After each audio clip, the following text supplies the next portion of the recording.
This video I'm going to show how to download and install OBS software developed for screencasting and live streaming.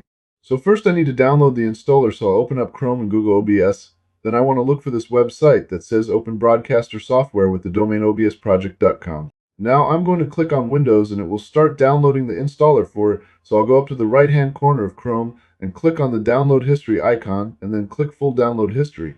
Then I'll close both of the website tabs and wait for the download to complete. And once it's finished, I'll click on the folder icon, which will open up File Explorer to the Downloads folder, where I can double-click on the Windows installer that starts the installation. Now I'll click Yes to allow the installer to make changes to my computer, and then go up and click Next when the setup window pops up. I'll click Next again for the license information and keep the default destination folder by clicking Install, which starts the installation process. Now I'll close the File Explorer and wait for the installation to complete.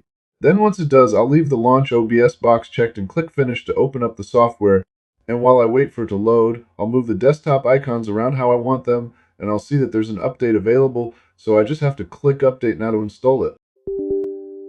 And again, I click Yes to allow the updater to make changes to my computer, and then it will go through and install all the updates.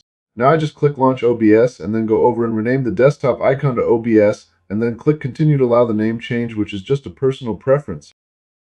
Hopefully this video has helped, and feel free to ask any questions that you still may have in the comments.